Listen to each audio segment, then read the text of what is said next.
Okay, we're recording. We are streaming.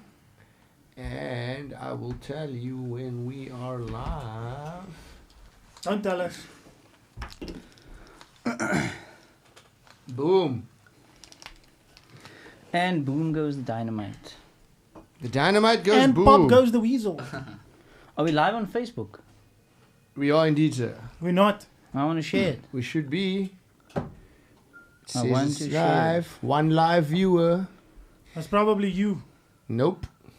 Nope. Scaroony. I can see it's live. Oh wait, it is live. Oh, there we I go. can see it's I'm just live. busting your chops. Why do you always bust my chop signal? What is it? Please turn your volume down on your phone. Whoever it is. Remember, silence your phones. We will answer your questions. Greetings, Trent. How are you doing, sir? I'm great. Trent Nightingale, that is his real name. The Yeah. most dramatic name I've ever heard in my life. I know he That's sounds your like name. he sound That's doesn't dope. he sound like a superhero? Trent Nightingale. In More like a relation villain. to More like a villain. in Super relation villain. to Florence. Everyone always says that, yes. Yeah, no, Oh damn it! maybe. I thought it was original there. Fuck it. Don't even answer it now. But you're from the southern suburbs, so... No, he's not. Where do the southern suburbs? Where do the southern suburbs cut off? What's the cut-off point for southern suburbs? Because you grew up in Woodstock. Woodstock is town. Is that Atlantic Seaboard? It's not really. I don't know. Apparently there's something called the Boerewors Curtain. Yeah, but that's where he lives behind now. But he Yeah. lives on the ghetto side of the tracks. I'm always from the ghetto in somewhere. It's cheap there. It's cheaper to live. Yeah, there's like a region that's quite weird, somewhere in between Kotasig and that. Like, I don't know what that counts as. So, yeah. Dude Ski. So not only have you been you're an ex-grad from Yeah. Cape Audio College. Yeah. It was a joy teaching you, sir. Thank you so much. But you into some new stuff. He says that to Tell all us his about what you students. do. Yeah, well, I am a shamanic channeler, so what that means is I connect to the unseen world, you could call it the spiritual world, via using traditional methods, connecting with earth, using the elements. And what that means is making use of fire, water, earth, and air to connect No, with this don't bring realm. out Captain Planet. Watch out. You mentioned this already. Tell us your story first. Like, from how did you start? Where did it come from? What is? Yes, What are 'cause you channeling? Okay. Why are you channeling it? I channeling also it? have an amazing story to tell once you tell yours. Okay, cool. So, I had started having intense dreams, I'd have these dreams where I'd fly to different planets and that kind of thing. And I was Is that what they experiencing- call Yeah, Astral projection. That's the word. not quite. Astral projection is when your soul leaves your body as you're sleeping, whilst you're sleeping, and travels in the real world, I see what you mean. So astral projection is sort of real world traveling, but on the soul level. But Yeah. what you're having is still a dream, but Yeah. So I was having like lucid dreams and semi-lucid dreams. Now, lucid dream is when you become completely aware of the fact that you're dreaming whilst you're dreaming. So you can control your dreams. A semi-lucid dream is just like you know that you're dreaming, but you can't necessarily control it. So I was mainly having semi-lucid dreams, and I'd fly and I'd experience a lot of like out of body experiences within the dream, and there were many messages like with animals and birds, coming to me and that kind of thing. And then I had a reading with a psychic, and they had said that I should go and research shamanism. I hadn't told them about my dreams or anything. Yeah. And also I should mention what kicked off this real feeling of me being a shaman as well. Whilst I was having the dreams, I'd had an experience where I took a little bit of mushrooms, half a gram or something, and there's a lot of stories and experience of people doing mushrooms or hallucinogenics that put them on another plane or Yes, put them exactly. on another, as they call it, dimension. yeah. And also some of them I've seen have been, while they are in that dimension, they Yeah. describing what happens, and they come to that point in their future in real life, Yeah. which they are claiming is the mushrooms are allowing them to have either travel dimensions or, Yeah. or see something that's not what we can see. So, Yeah. so you looked at me like I was going to judge you, but I'm not judging you. I'm saying I've seen the research. So So for those As you of were. I did look at you like that. Eh? yeah, So- you looked at so- me like I was going to judge you. I was A little like, bit of like- mushrooms. so for people who are watching and who don't Yeah. know what a shaman is, Yes. first maybe start there and then carry when on I with. hear shaman, Okay, I cool. think of a Native American But Indian. wait, I don't want us Yes. to go away from the story. Yeah, because but that's what I'm saying. Are you gonna get it's, back to it's it? just a little segue so we understand when every time we say shamanism, then people know it's what Okay, a shaman is. So Guns has the proper definition open there, but what I understand shamanism as as well, and what it is someone who almost has one foot in the material realm or the real world, and then another foot in the spiritual world, and they serve as a conduit between the two realms, the unseen world and this world. And they use that knowledge for the benefit of other people, either through healing or channeling messages from that realm. And and they use holistic or traditional means to do this. Okay. Mm. Cool. Does that suffice? Yes, of course it does. So nothing to do with Red Indians, or is that where it came from? No, well, that's the Yeah. when people hear shaman, they So, think about the I mean, a again, strong role in Native Americans. let's take a quick peek at there. So, according to Wikipedia, it involves a practitioner reaching altered states of consciousness in order to perceive and interact with what they believe to be the spirit world and channel these transcendental energies into this world. So, in So- theory, a Sangoma is also a shaman. Sangomas, in particular, I think their role is mainly to do with channeling ancestors. And specifically, Yeah, specifically. So for example, if I were a Sangoma, this is at least my understanding of it, and like Keaton came in for whatever reason, then I would attempt to connect with Keaton's bloodline or his ancestral heritage in the spirit form and connect with those to receive messages. That's what exactly what Okay, that I makes do, sense. yeah. That makes sense. Okay. So Yes. we're back on track. Back to with your story, shamanism, sir. yes. Carry on, sir. as you were. Yeah, where did I? Oh yes, mushrooms. So what happened is like I was at the wine festival in Robertson, and I had this, and then I started seeing energy trails, and I've always been very perceptive and intuitive of people's emotions, and like when I was younger and I'd maybe smoke weed or whatever, I'd have this uncanny ability to like be like, hey, you thinking about this, you thinking about that, and I was always right in a sense, and I just felt comfortable in doing that. But now the mushrooms, I'd actually had a sense or this feeling and seeing actual energy trails of people moving past me and that kind of thing, and I could feel it in a very real sense. So that just pushed me into the realization that there was something else there that I had experienced and that I wanted to investigate, because I'm a very investigative person. Like I always want to understand stuff.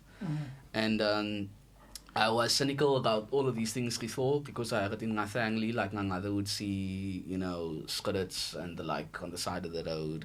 And I was always like, maybe there's some other scientific reason for that. Or Please maybe- don't let me forget the thing about the side of the road. Oh, yes. Just carry on. Yes. Remember the story the other night I sent you on the voice note?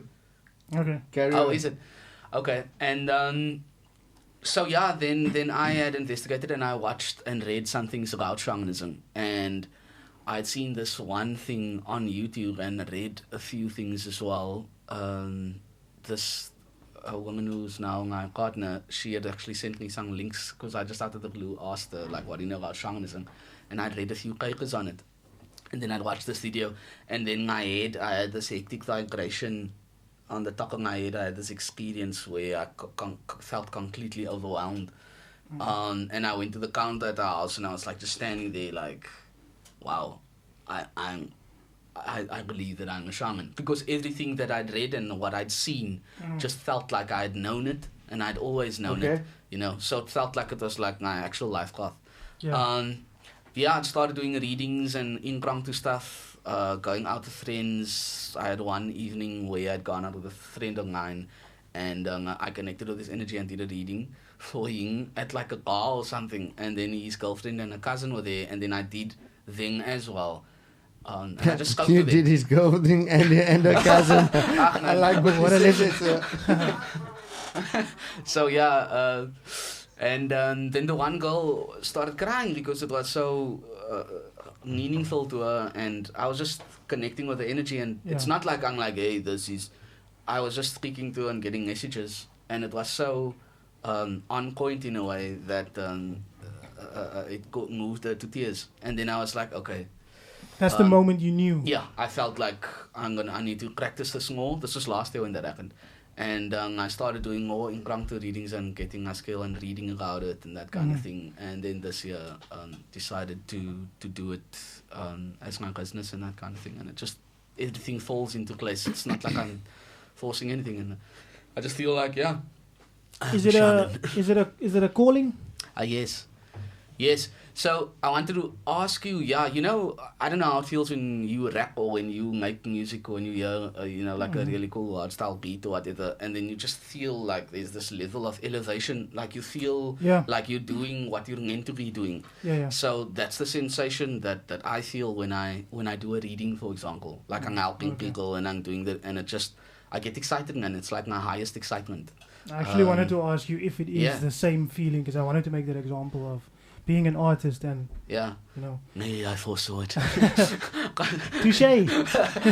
Touche. I'm You still knew I joking. was going to ask that. Did the man just Joe Rogan you? No, you just did a reading on me without my permission. Do you feel violated, sir? I feel so dirty. No, but that's dope. That's. Yeah. What do you think is the main purpose of a shaman? I feel like it's to raise people's awareness and to help them deal with things in not just a material space, but in a spiritual way, for them to connect with the elements of themselves that they might not be aware of, to assist them in the material world, in this world, and to help them on a very, very deep emotional and spiritual level. Yeah. What do you think is the ratio of people that maybe are listening now, let's just say, that are like, this is the guy I've been looking for, this is the guy, he's got a business, I need to use him, versus the people that saying, what cock is this man talking about? You know what I mean? Like, you get the people that think of, I wouldn't say it's not skeptics, but the guys that believe that when you close your eyes and you die, it's the equivalent of falling asleep and never waking up, just nothing happens and it's done. And you get the guys who think that there's a spiritual world, there's a spirit. I'm comfortable in saying I have no idea what the fuck is going on, and we probably never will know, unfortunately. But I love hearing other people's perspective on things, and that's why like having guys like you is amazing to me, because I want to hear. But I want to like, is the spiritual mentality declining or inclining as we progress as humans, or is it going the other way around where science is taking over spirituality? What do you think is the I don't know. I actually think there are a lot of people who are reaching a level of understanding that there is something more than science, and that might be in a religion or the like, but I do feel there are people who not necessarily who subscribe to a religion and are like that, but they feel that there's a realm or a sense of spirituality that's lacking. So a lot of people just don't want to feel that. A lot of people it's very scary for a lot of people to think that we are here just by accident. You know what I mean? And a lot of people don't want to feel that that's our only purpose is to live and die and done. I think you hit the nail on the head. Is that the fear of the unknown? It's easier to then go, there's nothing, than to take the risk of there being something, which is weird. Like my mind works the other way around. I'd rather be like, if I'm gonna gamble on this, I got a 50-50 chance, right? I'm gonna rather gamble that there is something, because if there's nothing, then there's nothing. But if there is something, then I want to be prepared for the something. Also, if you look at Christianity, surely you should be. I know you're not supposed to question. You're supposed to have faith. but surely you should be allowed, like, if I question my whole life until I die and I get to and when I wake up after I die and I'm standing in front of God and I'll be like, I'm sorry, but so that's I didn't know. I was just questioning. That's completely a misconception. You made me. I didn't know. Christianity. I didn't 100% know, so I questioned. Yeah. I followed a guy named Trent. I followed a dude. I looked, you know what I mean? And but you made me, so you should know that I was just checking out seeing what's happening. Trent told you made me with a conscious mind. Give him double hell. No, but so like that's a misconception about the whole tone question, but I mean we can talk about that off camera because that's a deeper thing. But I think that's a misconception. There's a verse that says you test everything, question everything, because it's not about this. It's about coming to understand rather than blind faith. Blind faith. Yeah. It's not about blind faith. Yeah. You know what I mean? Yeah. There are also a lot of Eastern religions that are like that as well. I used to be Buddhist a while back. Okay. Then I realized that was a cult. Really? Yeah. Buddhism. Well, the sect that I belong to. Oh, okay. Yeah. Got you. And they're also like that. One of the main tenets of Buddhism is, and also the Buddha, the Tanga Buddha, he came out and was like, guys, when I'm ngang, okay, this is ad-lib, obviously. When I'm galang, please keep questioning, the teachings, change things if you need to, and that kind of thing. Yeah. To answer what you said earlier, you must ask about the ratio of like who. I think like attracts like, and I think people who are interested would still listen, and the people who are like, nah, they would just be like. So I think the ratio is quite high. The people. You think it's increasing? I do think it's increasing. I think minds are being opened slowly to other things, as opposed to going the other way around. Now, even with that said, how does shamanism? How does it conflict Christian beliefs? Yo, coming with the hard questions here. No, but I mean, like, that's we're talking about. Shema putting the man on the spot one time. Man's gonna get death threats from those people that go to church with guns. No, but it's an important question, I think. Shamanism, I don't necessarily think that it contradicts it entirely. I think you can be Christian and be shaman at the same time, And I generally think that a lot of the world's religions, they can link up in a very strong way. And what I connect to is, I feel like the religions all connect to what that thing is. And for me, that is a sense of consciousness or, the source, around that we might not yet understand scientifically, but something that is there. So, in one of the, like if you take more traditional Christianity, not these they would straight up call it witchcraft. Yeah, yes, no question. Because it goes against set structures. Yeah. Now, you can be spiritual and Christian at the same time, and then have a relationship with God in my belief or my understanding that is more free in a sense and isn't within the boundaries of the dogma of Christianity. Like, if you do this, you're gonna do, you do that, you're gonna go to hell or whatever. So the difference, one of the major differences for me with shamanism is the concept of the afterlife and of heaven and hell. And then also what are the shaman beliefs? The literal acceptance that things are made in 7 days or whatever, and the more dogmatic beliefs. Like, I don't necessarily believe that. I think that those might be more metaphorical even in the I know you've had a near-death experience, so has that I'll get back to has that helped increase your belief because of what you experienced and how close you came to that side? And for those who don't know about the near-death experience, I'm sure he would have explained. Now I'm sure he was going to start to explain now. But what led to it? I had studied acting before we were on our way to Grangstown, the show that we had done, called Nick Danger and the Rise of the Space Ninjas. And it was really, really quite... I like it. You can find this at this link. An 8-year-old play. But yeah, that was 8 years ago. And there was a tire burst in the car that we were driving in, like 10 minutes outside Grangstown. And what happened, because the tire burst, the car careened to the side of the road, and Eastern Cape roads aren't now the fanciest.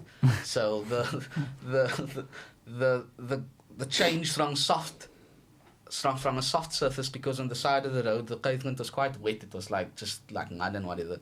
We went and the quick change in soft to hard caused the car to flip. That's hectic. You know what I mean? And then the car rolled, and I was in the back seat, and I suffered a concussion. And then what happened after that, I somehow my body went into fight or flight mode, and I got out of the car. I don't remember this. And then because the car was on its roof, the exhaust was exposed, and I somehow, in a fucked up manner, fainted onto the now exposed hot exhaust. And the heat and the oil and all that rusted iron and stuff. That is such a freak occurrence. Yeah, it is a freak occurrence. Like, what is the chances? Yeah. Like, although that being said, Keaton, you know all about doing stuff without knowing about doing stuff after your little run-in with the still knocks. Yeah. But this is now on another level. On a whole other level, yeah. And it shows how badly you were out, considering that you could lay on face first on a hard exhaust, and your instinct wouldn't pop you up. Wouldn't pop you up. One of the guys was in the thing, the accident with me. Actually, he was okay, and he lifted me off of it. But yeah, I also inhaled a lot of like hot air, and that damaged my lungs, and that's why they had to do the tracheostomy, because my lungs were swollen. But anyway, yeah, I did. You said about the near-death experience. I did have this experience of almost dying, and then I was in the hospital in the Eastern Cape. I had this very vivid memory just before I opened my eyes of realizing something asked me, are you ready to come? Are you gonna cross over? There was just a sense. It's almost like when you imagine something. It wasn't like a Samuel L. Jackson or what's his name? James L. Jones. James L. Jones, yes. James L. Jones. Like James L. Jones, like, are you ready? It wasn't anything like that. It was almost like within my brain, And then I was like, no, I still have a lot to do. And then I woke up, and it was this weird space of light. Got very difficult to explain. It almost felt like a 10-dimensional space that I was in, like Interstellar or whatever. It was something that went beyond our understanding of time and space, something that I don't think we can perceive in our current lives on this planet. So that for me only came back later when I started meditating and being and embracing my role, like conscious of like going through the disciplines basically. Exactly. And like doing the practices in a sense. Yeah. So that was very real for me. And you also said, just quickly, you basically sound like an agnostic, like you don't know if there's something there. Is that the word? Yeah, agnostic doesn't know, they don't. I'll try it all. Yeah, and I was agnostic as well. I can neither agree or disagree. But for me, my personal experience. Deny or confirm. And the calling that I'd had is very real, man. Yeah. So, I think people sometimes think like, oh, you choose to release something, but for me, it's a very real calling into this space. And when I was younger, I was like Dirk atheist, So atheist, what's the difference between atheist and agnostic? Atheist is saying there's nothing. Yeah, atheist just believes like there's no God. No God, no devil, no Satan. Atheist, so theist, the root word of theism, theist refers to like God or spirit. Atheist meaning anti, not, so cancel out, cool. Atheist, non-believer on anything, agnostic, I'll take it.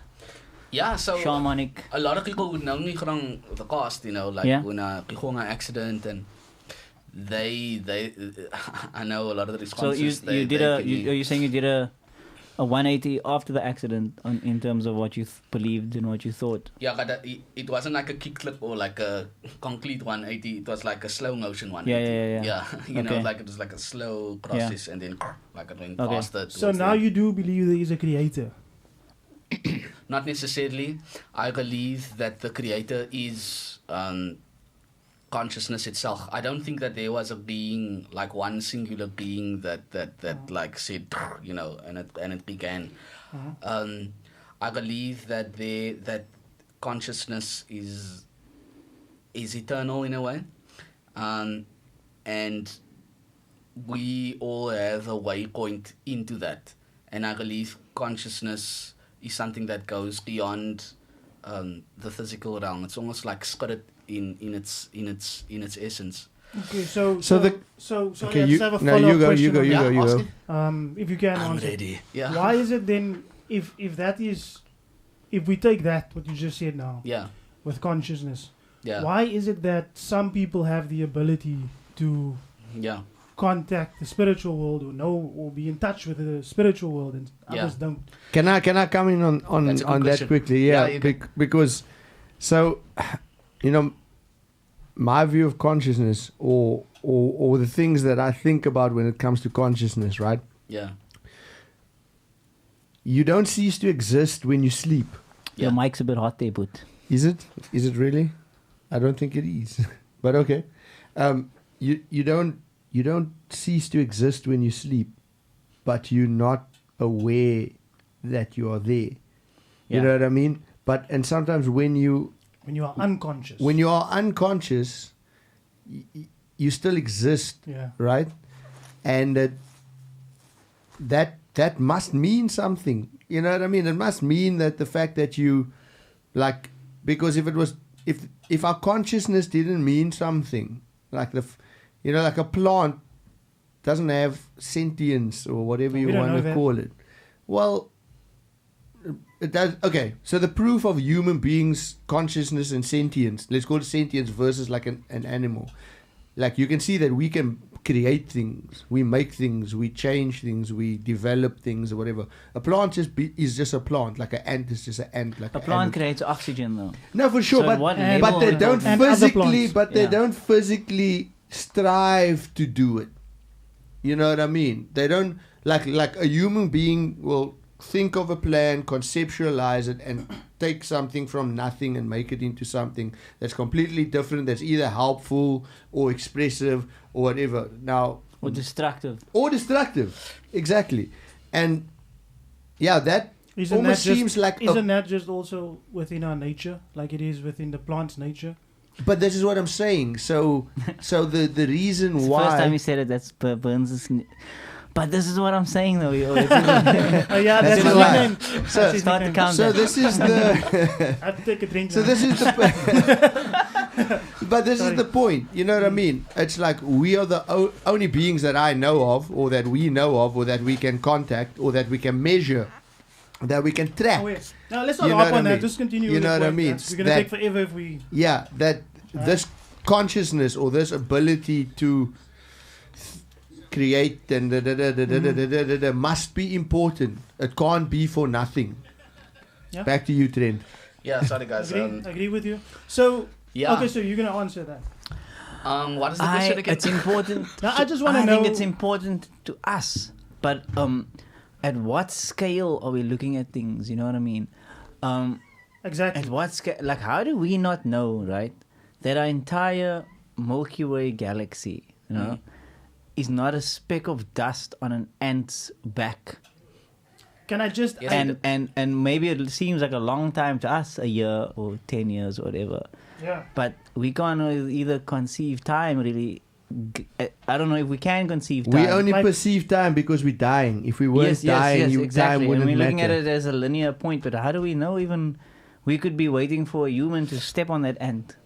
And that's the circle of life, you know what I mean? We don't know. The interesting thing about consciousness and also our ability to perceive things in this way or to discuss that everything is still bound by our very real human experience and by our very real perception. That is true, yeah. It's stuck in the human mind, in a way. And consciousness goes beyond the human self, Yes. It exists beyond what our humanity is at the same time, I do believe that there are other forms of consciousness that exist in this massive universe that we do have. So basically, I do believe in aliens, but that doesn't... Preaching to the choir, yes. So consciousness goes beyond the realms that we've created for ourselves at the same time. And it goes beyond time, because time at the same time is a very human construction. Yeah.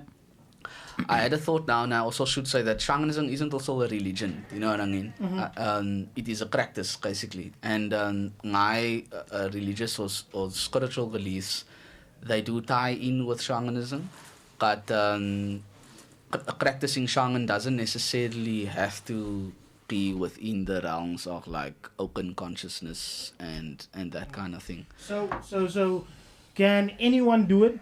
Oh, that was the question, yeah. Yeah, I think everyone has the ability to tap into spirit, and to tap into the unseen world. It just needs to be unlocked.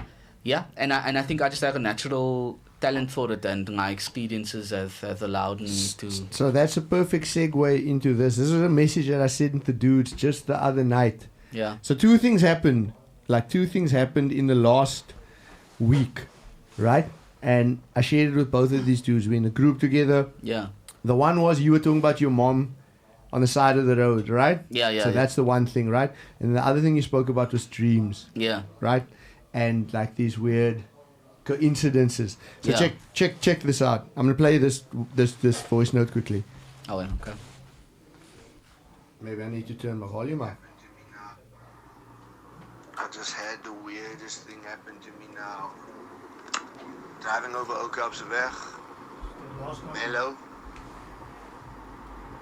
coming around this one bend, like turning to the left, so I can obviously see like the right of the road, like clear as day.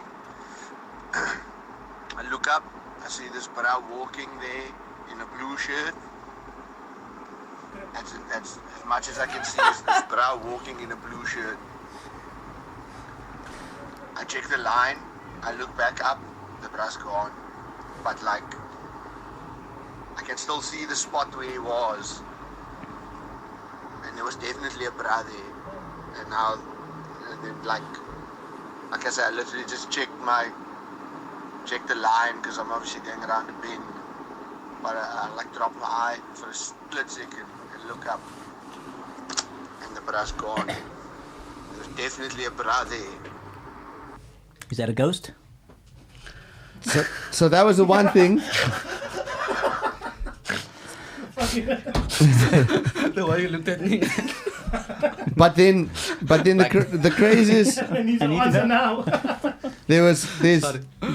There's another half. I'll find it while they carry on there. I've had weird experiences where I've told a lot of people this before, and whenever something traumatic happens in my life, or whenever something is gonna happen that's traumatic in my life, and I've had quite a bit of traumatic experiences in my life, because to me life sucks, but I always see these spirit, I can only call them spirits, I don't know what else to call them, since I'm a kid, they always look like black shadows that I can't make out, almost like a person but not, and smaller than a person, and they give me clues that they give me, not verbal, but they give me a sense of dread that something weird's gonna happen. So it happened right before my father passed away, before my grandmother passed away, before my grandfather passed away, before a couple of people that I was close with, not really family but very close people, passed away, up to the point where like the day my father passed away,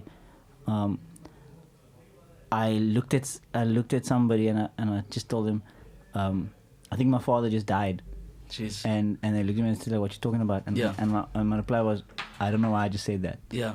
But the whole couple of weeks before that, 2 weeks before that, I was seeing these weird, like, things in my room. Giving me these weird hints. And up to the day he died, something just hit me straight and told me, like, your father died. And I told the person that was next to me that. Yeah. And they were like, what are you talking about? And I was like, I don't know why I said that.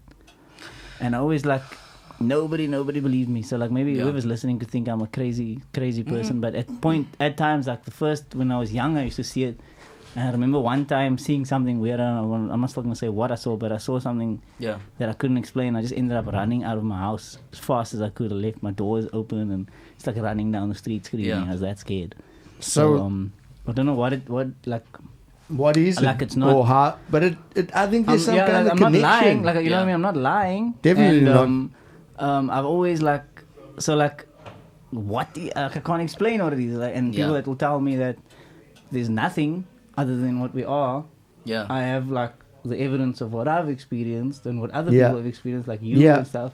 Yeah. Sort of, like, I mean, something similar happened when I was little. So I've always had a sensitive stomach. Whenever I got ill or whatever, it was always like my stomach that would bug. It's outside the studio. Yeah. His mics are hard sensitive. Yeah. And it signals mic. I can hear myself breathing. It signals mic that's so hot, yeah. Okay. And, so whenever I'd be stressed out, and it still happens now, whenever I'm stressed out, I take it in my stomach. And I'll never forget the one time I was at school, I was in grade 1, so sub A back then. Yeah. And I got so sick at school, my stomach was just like killing me. And they sent me home. And I was busy walking home from school, because back in the 80s, you could walk to school like 2Ks and you'd be fine. Yeah. At 6 years old. Yeah. And I used to take a bus. You know what I'm saying? So anyway, so I'm walking home, and as I'm going down the road, I see my uncle and aunt's car coming up the road. Yeah. And they pull over, man. And I'm like, okay, but why are they stopping? Then I see my mom's in the car, and they're like, no, we're going to hospital, Ma. Yeah. They just admitted Ma to hospital. So I was like, okay, cool. And I was really close with my grandmother. I loved her to bits. She was probably my earliest memory of the person I loved the most, which is weird. You know what I mean? You love your parents, but like Granny was like next level of like love type of thing. Yeah. And anyway, that I obviously didn't think anything of it then. And then about 2 weeks later, I was also at school. I'll never forget this, because it was the 10 o'clock break, where just before the 10 o'clock break, my stomach started paining like crazy, like worse than the time before. Yes. And I was like, okay, cool, I need to go home. And so walk home again, and I get home, and my mom's on the phone, but she's crying. Yeah. And I'm like, what happened? What's wrong? And she says, no, they just phoned me now to tell me that Ma died. That's intense. So, like, I mean, ever since then, there's been other things like this dream thing. I'll play you something else that happened just the other day with a dream. So, you know, and I don't know, so from my point of view, right, I've gone in a different route, you know, like, also through experiences, and some of them fearful. Yeah. You know, I've kind of gone more into the, like, more the Judeo-Christian way of thinking, and looking at it from a prophetic point of view. Yes. Rather than you know, because like I don't fully understand it. Yes. You know, and that was only my line of reference. Yeah. But there's definitely, like Keaton was saying, there's a connection for something, man. Yes, definitely. There's something there. Like, sick, you look like you have a question or a thought. And another thing that he came to ask you, and when he was like, how can some people experience and some not? I think it comes to a point of like your own consciousness being enlightened, because since we started this podcast, we've had some fucking weird conversations with a lot of strange people, and like strange like you can't call it coincidences, man. I'll talk about, I'll show you another example after this. Wow. And I think I want him to pull off to tell you his story, but like there's also, some weird things have been happening to everyone, but he also had something creepy happened to him straight after one of our other podcasts we did. And when we say creepy, we mean like Just explain it. Hard to explain. Which one? With your what's happening in your dreams.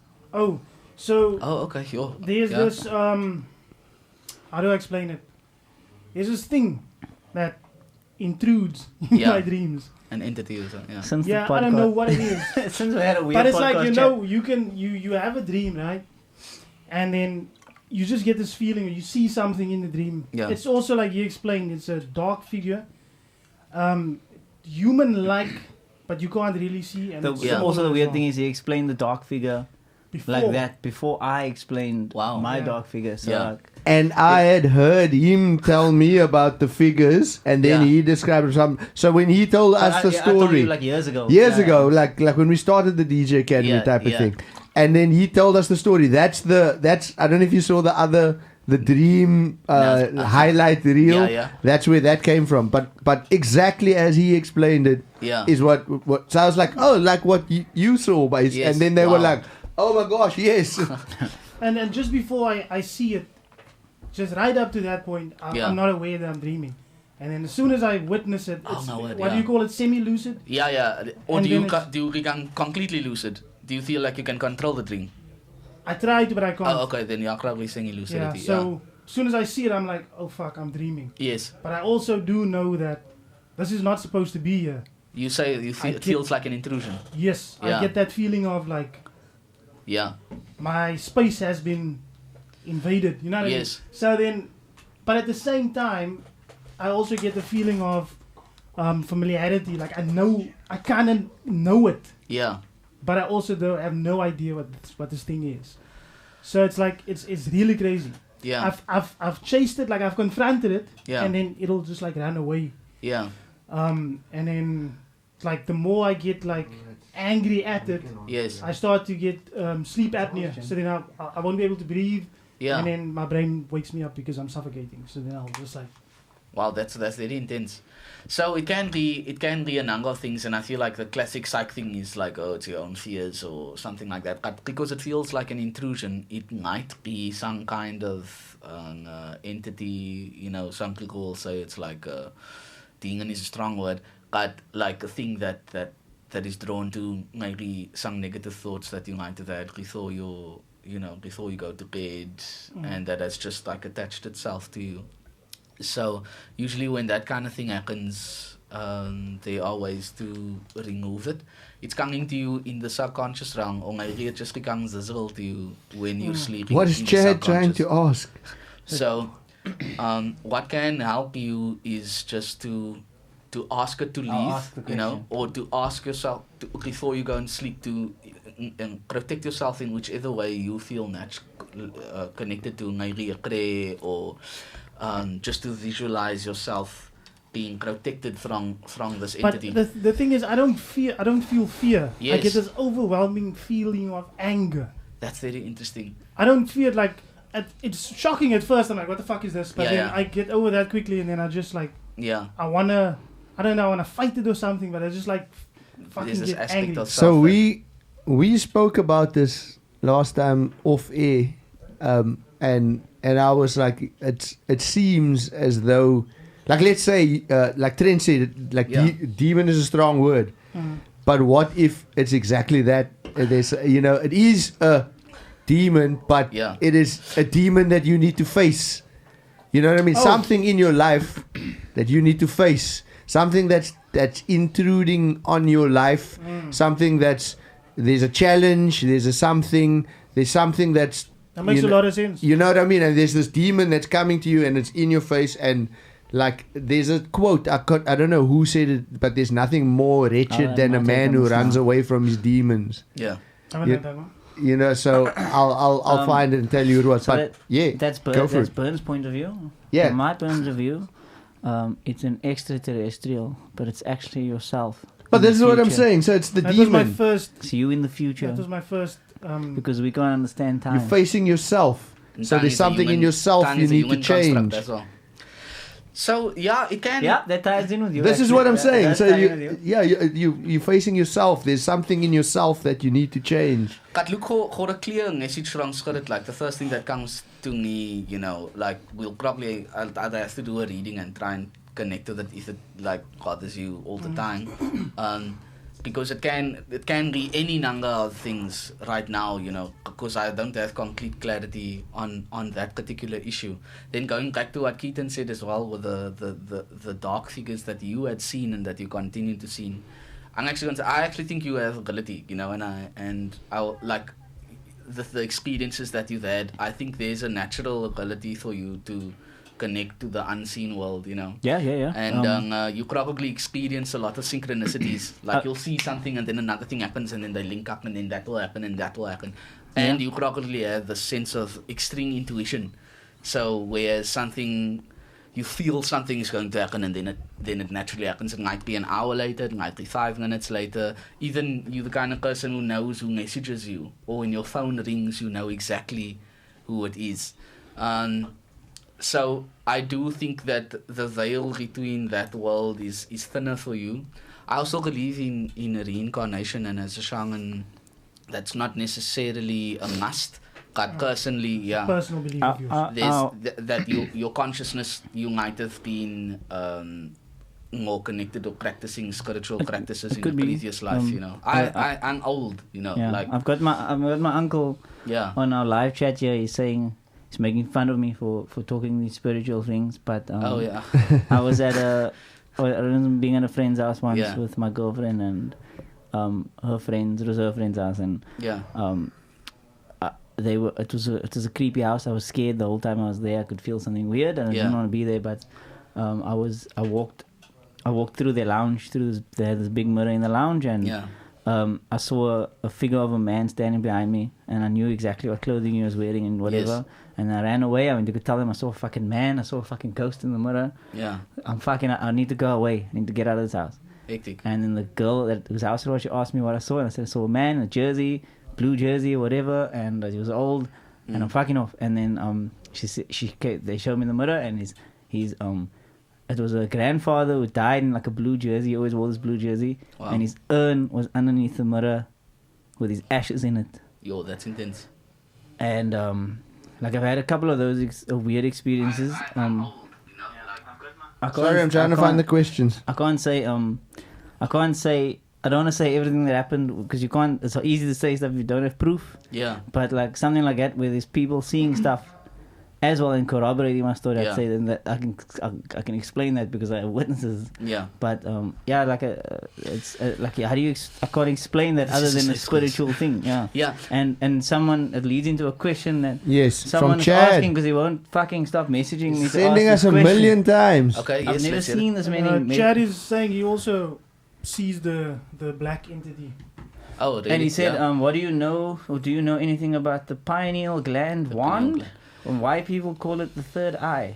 Yeah, so that gland is linked up with... is that a physical thing? Yeah, it's like the base of the brain. So actually the pineal gland sits... The reason why it's called the third eye is because actually it's right in the front here. It there? Yeah. So it's the gland that controls a lot of like hormones to do with like thought, processing, senses, stuff like that. But it's also in the shape of an eye. Yeah. Like it's shaped like an eye. It's the same as the symbol of yes, Eye of Horus. Exactly. But this is also, this gland also naturally produces DMT. Yeah. And DMT, so this is the theory. This is where theory comes from. A lot of people with near-death experiences. And why some people reckon like this is why we think that there is like life after death, is because in a traumatic situation, the pineal gland releases DMT to help. Like for example, when Chris was in his car accident the other day, if it wasn't that he was relaxed when it happened, he would have probably broken more bones in his body. Yeah. So the pineal gland will do the same thing in a traumatic thing. So in order to protect the brain from trauma, because your brain can be trauma, like PTSD is a sign of brain trauma. Like it's as though your brain is physically injured. The neural pathways get damaged because of trauma. So it will release like hormones to protect your brain. So that's one reason. I mean, but I'm sure that it links into... Makes sense on a physical like that. And with the thing, there are also people who believe that if we move more into the space of conspiracy theory, there are people that believe a lot of the foods that we ingest, the toothpaste, fluoride in toothpaste, actually create a casing over the pineal gland and prevent people from... People are actually saying that 5G or like radio waves are also influencing the... like killing the pineal gland specifically. Yeah. And DMT, funnily enough, is... found alongside the psilocybin in something like magic mushrooms or in something like ayahuasca at the same time. It's got heavy amounts of DMT in it. And DMT, there are trace amounts of DMT in every living thing, every organism. In your lungs and in your brain. Yeah, and every organism on the planet. And which is crazy. And these people, shamans and traditional healers throughout the years... Just the other day they found the skeleton of a shaman with a shaman bag, and he had mushrooms and like plants that had high DMT content in them. Oh, hectic. And DMT naturally is also at its highest at 3 o'clock in the morning, which is the witching hour traditionally when it comes to the dark arts and stuff like that. You know, so there is something about DMT. So to answer your question, that is what I know. I don't know in depth about the pineal gland, but yes, what's his name, Chris? Who's asking the question? Chad. Yes, there are, that massive conspiracy theory does exist. You can even buy non-fluoride based toothpaste. You know, if you really want. There are diets available. Or you can just clean your shit with charcoal. You're gonna keep your yalum. Yeah, I'm personally vegetarian because I just naturally also when I started practicing or when I eat meat, I can almost like feel the hormonal, it impacts my practice, and I get like a little bit more aggressive if I eat meat. And ever since I stopped eating that, I feel like I can connect a lot easier. So there are many things floating around, and it does tie in with the whole thing where society is trying to keep people from discovering their true power and their ability to tap into spirit and to use intuition as a sense and as something that we can use to find our true power. Take us through a session of one of your sessions. If Signal were to book you or something, like what's the process? Okay. Say I would. And what do most people want? Do they want to talk to loved ones that have passed away? Do they good question. Do they want sort of just guidance? Do they want do they want to know the lottery numbers? Like what do they like? What are the most of your clientele like look for? What are they into? Yeah, what do they come to you? You wouldn't call yourself a psychic. No, I use that tag to get someone just called me someone to get more hits on Instagram. I'm not gonna lie, but I wouldn't hashtag psychic because most people see it as that. But I'm not a psychic per se because psychics. No, because psychics use like... That was a word for the day. That's a word for the day. I picked it up, I guess. It's a great business acumen. Yeah. Hashtag per se. Not certified per se. But I'm not upset per se. That mad passive aggressive. I like to pound the pussy. Can we carry on here, people? So what would happen is I'm gonna ask, because you always ask me 3 questions in one. So sorry, no, it's okay. No. So I'll take the starter. The first part would be how does the session work? So say now Signal comes to me. I'd ask him. We call him Signal because we still don't even know his real name. But carry on. Giovanni is for those of you who want to know his name is Giovanni. He told us once and forgot him. He's going to ask him again. That's just name. Okay. It's not Giovanni. No, it's not Giovanni. Don't push that narrative. I was going to say Team Rocket. It's not Gio. So the funniest thing is I am 100% convinced. I lost my WhatsApp. I lost my WhatsApp history where he said his name was Giovanni. Giovanni. I'm telling you. Yeah, makes so much sense. You see, it comes. I'm telling you. I'm telling you, it was him, bro. It comes full circle. Where would I even get the name Giovanni? It's the most random name I ever heard in my life.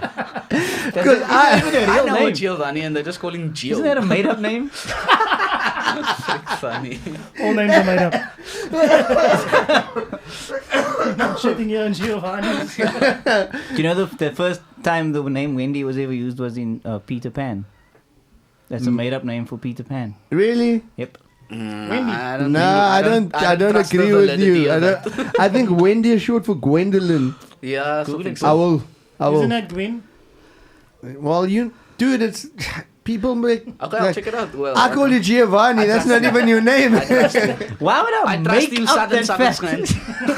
You didn't just lie about making up something. Giovanni. You just lied about something. Who lays awake making up a fucking fact? The most random fact to make up. Fucking hell. Maybe where you got it from, they made it up. No, it's a no from me. Can I carry on with this? I'll find it. So guns while you went find it in the gum folder.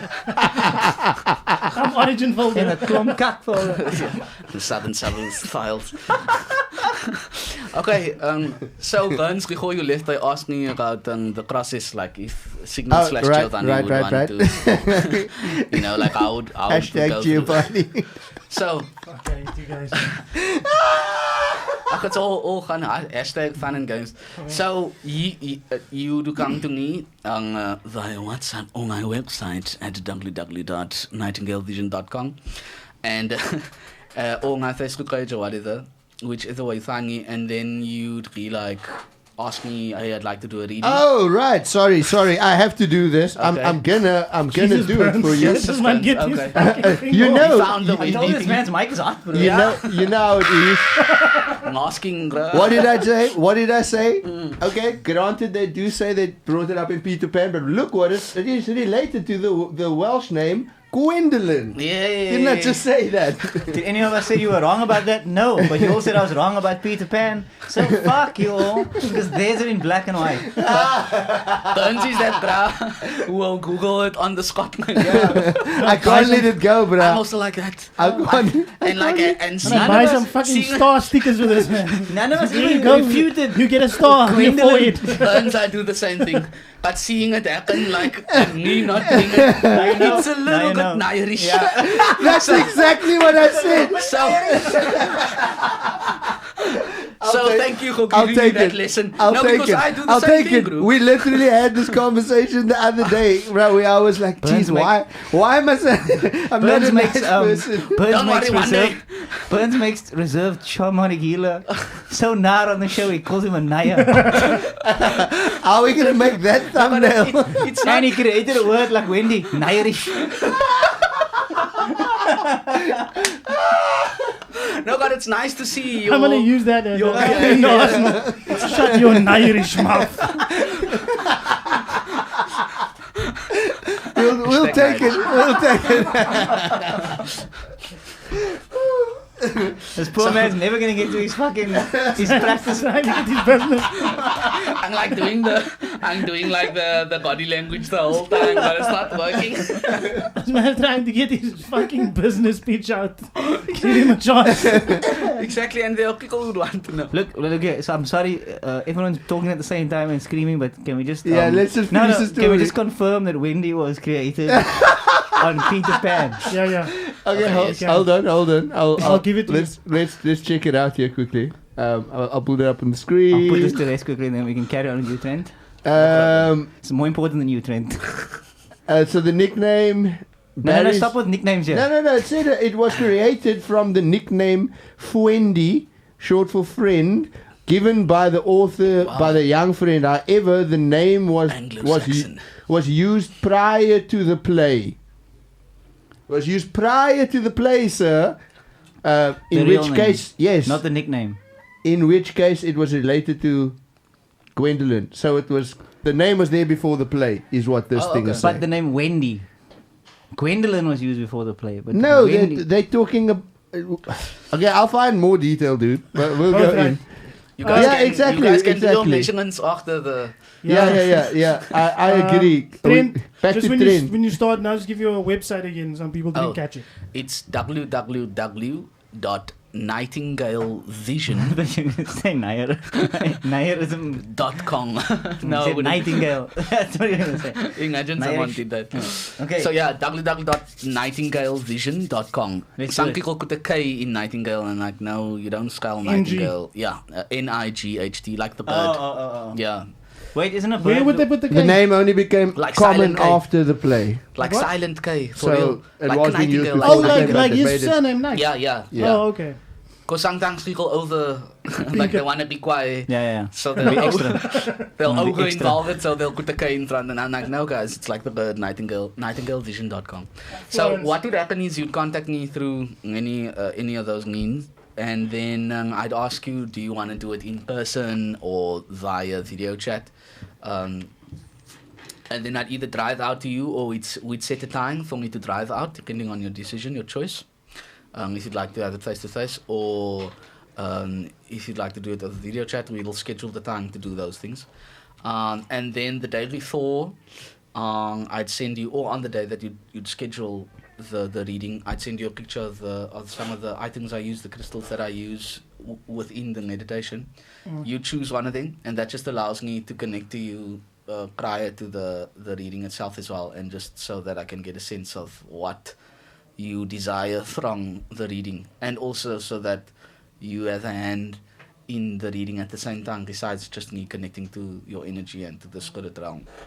So then what would happen is you'd make a choice. Okay, cool. The day comes along. We set up everything. The reading starts. If it's your first reading, I'll sit with you for like 10 minutes, 15 minutes and describe the process then as well. It's very soft. I'll explain it. And this is basically the explanation that I give the clients now. So I use crystals to assist in connecting to spirit in that way, because I believe that the makeup of crystals has a very particular connection to spirit in the cellular makeup.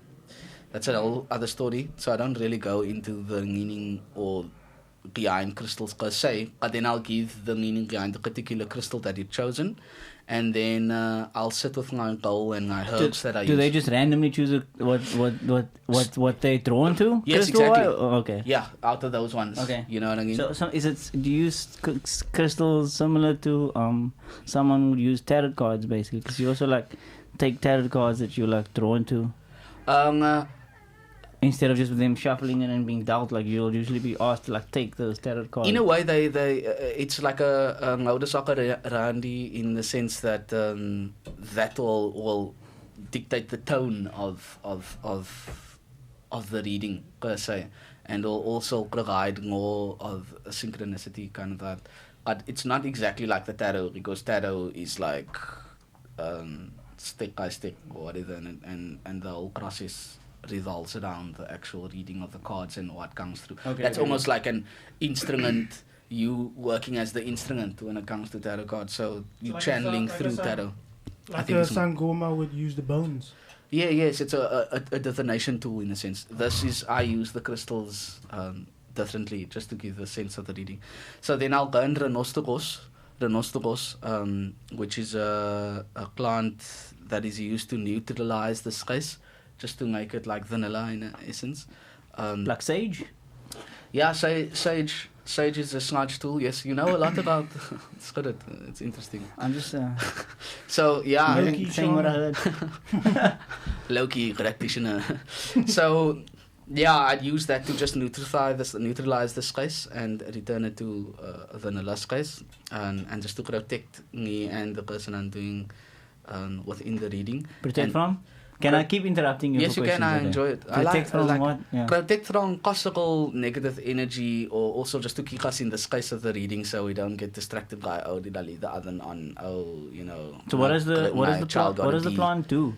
So the plant itself, it is known as used traditionally by people to just smudge guys, and the kind of essence. Does it give us a scent? Yeah, it gives off a very strong. It's almost like a kikori scent. and it's easy. It's like an incense kind of scent. It's not strong. It's not like oregano or whatever that you'd use in your Earl Grey. It almost smells like it's this light licorice smell. And then after that, I'd burn in peko, which has a licorice smell, and peko is traditionally used by witch doctors and that kind of thing as well, and also healers, traditional healers, to connect with spirit, because it allows me to interact with energies around the person more, and also ancestors and the like. So then I'll go in that, and I'll continually go in that just to keep myself on track when it comes to the reading. And I'll sit with my goal, and then the reading would start. Usually it consists of the general reading, and that's just me talking and picking up on energies that the person's presenting me with and what's happening.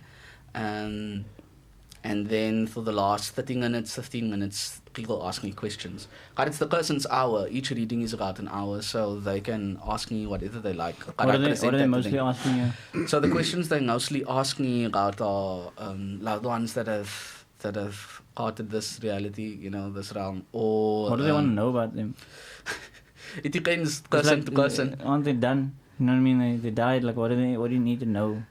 Sometimes people just want closure. Exactly. And then also they want to just hear from them in general, because the love is still there for that person who might have passed. Are there ever times where the person who actually died wants to get in contact with the person that's still alive? Yes, often, sometimes they don't, but often they do. And especially if the person usually what happens is just like I missed this. So are you saying that you can channel people that have crossed over? Yes, but that's not my main ability. So it's not like, because I don't lie to people. If it doesn't happen, and if people do come through, then I'll next to people, because it's very strong energy and it makes me quite tired. Especially if they died in an accident or something horrific happened. So I can do that. But what they mainly ask is, connecting with loved ones that have passed. And then, in my experience, also what to do next, and then very deep emotional questions. Do I take this job or not? Or surprisingly, most people don't ask about career. They ask about their own personal lives and heart-based issues, their emotional state. Or that's the main thing. And maybe the first 45 minutes of the reading colors it in that way that they feel like they want that. But generally, people don't ask about career. I've had readings with mostly women, and the men that I do have readings with, funnily enough, they do seem like they're more into the career aspect of things. Yeah. And then that reading happens, and then at the end of the reading, I'll close it off maybe with running or in peko if I feel like I need to. And then I just do a visualization where I cover the client and myself in a mental visualization of an egg with 3 different colors, just to close the reading. And then that happens, and then it's done. But it's a very open process at the same time, so people can speak to me whilst I'm connected. And I'm very soft as well. My energy, as you can tell, it's not very like, hey, you must do this, or very holy or anything like that. It's a respected space, but it's very conversational at the same time. You spoke about burning sage and stuff for protection from negative energy. Yes. Where would this negative energy come from? So consciousness itself, evil and good, I believe, are very human. It's our human understanding of spirit or consciousness in a way. I think there are entities that are maybe, I believe that there are entities that might want to almost abuse or come into the space or latch onto someone for the sake of harm, of harming or for negative desires. That doesn't mean that they're evil, but we as humans call that evil. So that's just to clear out any of those kinds of things and to keep them at bay, And now some might have the visualization that I'm creating the space and there's like a whole bunch of things on the outside, like trying to get in or whatever. It's not really like that. It's just to ensure that we feel safe and that we're in an energy space where we can feel free to connect to things that are. So you do believe that there are entities out there with harmful intent? Yes. Definitely. Malevolent. Malevolent beings. Yeah. Siki, so while you're there, don't you just, after your question, don't you want to just check? There's something that someone said there. It would be interesting to read that. She was relating to Keaton. I actually read that. She says, should I read it out now? She says she lost a friend and he was missing overseas. Wow. People were looking for him and I knew he was gone. People thought I was crazy, but when they found him a week later, I had been correct. He came to me in songs. I just knew it was him. Know what you mean, Keaton. Oh, Kat, if you're still watching, explain to us how he came to you in songs. Yes, Kat, if you are still I'd like to know how he came, that is very came to in songs. Like, what did he... Yeah, what does that mean? Maybe she's... listening to songs and words stuck out that was... I don't know. But like Bumblebee on Transformers, where like you tunes the radio and and that's like how he communicates. I'm saying that could be done in a song version. That would be cool to know. That is very interesting. Yeah. Look, I also wanted to say that this kind of, just on the side, this kind of knowledge isn't. I don't feel, and I don't think it's new. You know what I mean? It's not necessarily new information. Definitely. And we were talking about the eye of Horus and the pineal gland earlier. And this is just a cool fact as well. And we living in this time, we live in the present, we don't realize that there are a lot of things that we might have forgotten at the same time. But the Egyptian civilization had lasted for 3,000 years. These people who had practiced or had the eye of Horus and used crystals like lapis lazuli and those kind of things to connect with spirit and with their own consciousness. Their civilization lasted for such a long time that we are closer to Cleopatra's life than she was to the building of the pyramids of Giza. Do you know what I mean?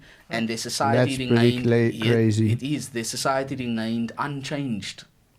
Maybe a few iterations, a few changes, like slightly better technology. But for 3,000 years they had lived in that particular manner. We say slightly better technology, but who's to say? You know what I mean? Yeah. We can't build the pyramids these days. Exactly. So, within the context of their actual society, they didn't have the sense of like, no, we must move forward like that we have in Western civilization today. So people are very interesting, and they always talk about reality. People say they were a lot more conscious, and some science, some scientists, some fully qualified scientists and people who have studied these civilizations say that there's a lot of evidence that's looking at the Egyptians and saying they could use their consciousness on a level that we cannot. And they're saying in a telepathic way. Yeah. Because they're saying perfect segue for that other story. Oh, okay. Which one? Yesterday. Oh yeah. The and they're saying that as many theories as you can give, the pyramids were just not. It didn't seem possible. Not possible in the time technology frame. That they had. Time frame, and a lot of them are saying think of what they had to happen, and saying what the carvings, the markings they found in the pyramids and in the tombs and stuff of enlightenment and of astrological charts that we only figured out recently that lined up, and the pyramids being lined up astrologically with the Pleiades and stuff. The stuff that. But that's the same, like even like Stonehenge. Stonehenge is like apparently this like crazy calendar thing that depending on how the earth go and you look through certain stones and it's like it's like full on, like it's way more. It was being used for something else. It wasn't just stone. And if you take away our telescopes and our technology and our satellites, can we do that stuff? No.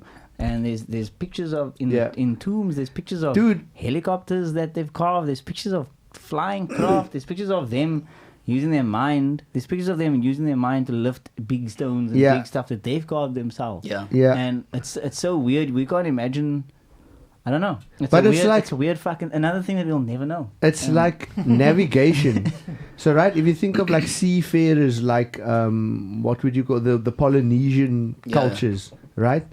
They would use like a shaman that would navigate the boat by going into a trance-like state, and that's how they would. That's how they got from like Hawaii to Bali. Yeah. Or to, you know what I mean? Or like from Fiji to New Zealand. Yeah. You know what I mean? They had no like, they didn't, charts and stuff. Charts and stuff like that. Yes, cool, they had the stars or whatever, but they got to the point where they could feel the currents, they could feel the temperature of the water, and they were so in tune with like nature and everything else. And they were a seafaring nation on like built bamboo dugout canoes, bro, like crossing the ocean accurately. You know what I mean? That's mental. Yeah. But we were talking about the whole not being in touch with like how technology and things like that can take you away from consciousness. So we're looking for guests, obviously, for our podcast, right? And we were talking about stuff, and just the other day, Keaton sends a voice note. I don't know if I need to play. Do I need to play the voice note? No, okay, you tell the voice note. You tell the voice note, and then I'll yeah. I can't remember which one you're speaking. I don't know what you're going with this. About the boss and the AI. Oh yeah. So we wanted to like we got the three of us are hardcore into our AI. Yeah. And what's the future of AI? Like, I'm not talking about podcasts here. I'm just talking about the shit we talk all day. Yeah. And we're really intrigued. But we're saying, like, let's get somebody in here that can maybe tell us about artificial intelligence and what they thought. Okay, there's no certified pro on the thing, but no one that we have contact to. Yeah. Well, there's nobody really that's a pro in something that advanced right now. Elon Musk. Yeah. And these teams, basically. Yeah. But we dig to get some opinions and know what people think. So that is very interesting. So I suggested someone and Bern shot me down. He shoots down all my guests. I didn't shoot you down. I didn't. I was literally. I get every time I have a cool guest idea, then I'm shot down by Bern. No, not shoot. as a witness. I didn't shoot you down. I was just like, you know what it is. I met somebody the other day. So Bern's like, I met someone the other day. It just reminded me of it. They do like fucking nanorobotics, right? And I gave her my number, but bleak, she never contacted me. And I didn't take hers, and we could have asked her. That was the end of the conversation. I was like, well, then, fuck you and nanorobotics and AI. I'm done with this conversation. And that was fuck it. You in a big way. And then it was only like 2 hours. 2 hours not later. Even 2 hours later. So you can carry on with this. Yeah, and then I basically. So he met this person like a month. It was a month or 2 ago. Like 2 weeks ago. No, that was when long. I did you did it. Yeah, when I did my competency. 2 weeks ago. 3 weeks. I'm gonna say 3 weeks. Yeah, 3 weeks ago. About 3 weeks ago. But and we hadn't communicated since. Yeah. And it was one of those things. So she wants to become like a guide. Not a guide, an anti-poacher agent, like hunting agent type of thing, game ranger. Yeah. And she wanted to poach the poachers. Yeah, exactly. Yeah. And so we were doing firearm training together. Okay. And that's how I met her. Oh, I saw that video on Facebook. Yeah, exactly. It was pre. Okay. And I know someone that wants to poach the poachers. That's poaching the poachers. Cheapers. So your guest is fired. My one's coming on. But basically, so I know a friend that's what he does. So I'm like, okay, I'll connect you to him. Like, here's my number. I'll send me your details. I can send it on to him. Yeah, which is quite cool. Yeah. Exactly. And then then I asked why. What do you do? She's like, okay, robotic. Anyway, long story short, she messages me like 2 hours after we spoke, bro. Like, and I'm like, and the whole thing is like the intention when Keaton said like, oh, we should talk to this dude or that dude, right? The intention was like, I wish that I had contact to be able to use this now. Yeah. And then it was almost like that went out into the universe. Yeah. And randomly goes like, oh, by the way, like the other synchronicity would be that I had to go fetch my competency certificates at City Guns, which is where we did the training. So I went there. I was on my way there talking the conversation, and by the time I got back, like it's like, yo, here's the details. Yo, that's mad. I think when people talk about stuff and they open themselves up to just even thinking about synchronous events. Angie seems keen to be on our podcast. Then that becomes a reality, you know what I mean? Because I mean, if we think about the brain at the same time as well, and if you think something, you know, you can easily be like, The Secret, bro. Yeah. Essentially, yeah, in some way. Yeah. 100%. Do you believe in that? I believe in manifestation. The power of, what's the secret? The secret? I mean, I've heard about it, but I don't know what the gist is. So the secret is the power of positive thinking and the law of attraction to that. Yeah. So, and you'll see it in the most successful people is that basically manifesting your own reality. Yeah, and you can't manifest anything unless you put it out into the world. You keep it to yourself, it's never going to happen. But if you have the confidence to put it out into the world, that's when that's when you'll get it. And I remember I watched The Secret. That came out on I can't read books. It was like the 90s, late 90s, early 2000s. It was about 10 years ago. Yeah, like 12 years ago. So anyway, 2009 or something like that. Yeah, 2006. I can tell you the exact date was 2006. Okay. So I watched this. Google it. I watched The Secret on like a DVD or whatever. Yeah. And I was like, this is intense. Like, there are a lot of people living it religiously after that. But I was very skeptical. Yeah. And I said, like, let me try this. Yeah. What do you have to lose? Let me physically put this into perspective here. Yeah. And I was in a job. I was earning $2,000 a month for this job, full-time job. Yeah. And I really wanted a brand new sports car, right? And this was the car of my dreams, the car of many people's dreams. Yeah. That's why I remember the year the Secret came out, because you bought the car. No, the car. That was the car's year model. Okay. That was the year the car came out. Yeah. So they sold it there was the car dealership in Voortrekker Road, and I told myself, well, every single day, I'm going to go to this car dealership on my way home from work. I'm going to go tell the man I can't afford it. And I'm going to ask him to let me sit in that car every single day. Yeah. And I did it. And as much as my girlfriend was embarrassed and I hated life and stuff, I went there as much as I could. Shout out to B. I went there as much as I could. Yeah. What car was it? It was Ford Focus ST. The Keaton car. Yeah. It became his signature. And it was the most impossible. If you looked at my situation I was in then, that day, that was the most impossible car you could buy. Yeah. And it was less than a year later where I could not only go buy that car, but the upgraded model to that car. But simply because I since that day I've never been afraid to just say out loud what I want and what I'm gonna do. Okay. Regardless of what somebody says to you. Manifesting it. But that was like because if you looked at me on that day, you were like, and the same way that salesman looked at me every day, he was like, And, but now tell me, okay, so what did you do differently after manifesting it? I realized that because I can't afford this car and the job that I'm working in, I'd need to get a new job. Okay. But I'd have to work many years to get a salary to afford a car like that. Yeah. Okay. Yeah.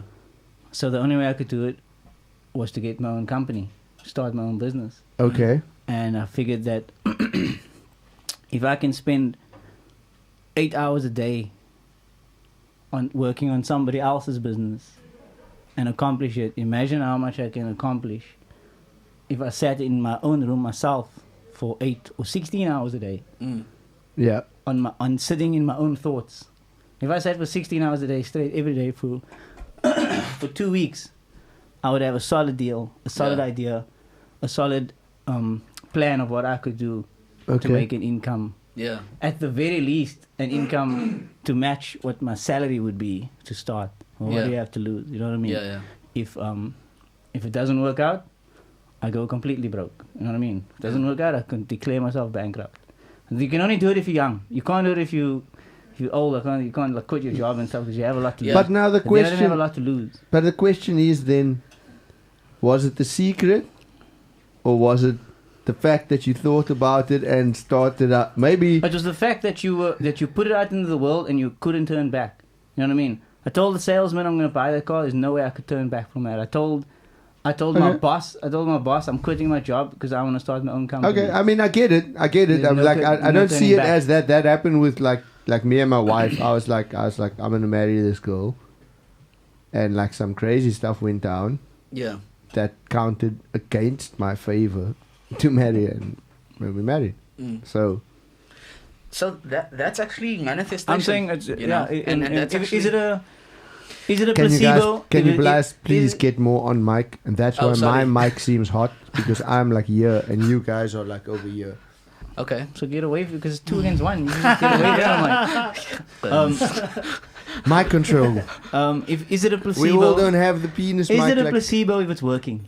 You know what I mean? Yeah. If someone has a headache and somebody gives them a pill, which is actually nothing, which is a placebo, and their mind thinks the headache goes away and the headache goes away, is that actually a placebo, or did the headache go away? You know what I mean? Yes. So it might not have been the secret itself. Watching the DVD is not going to unlock your life, but you're doing what is instructed in the video. It's helping you. It's I see what you're saying. I see what you're saying.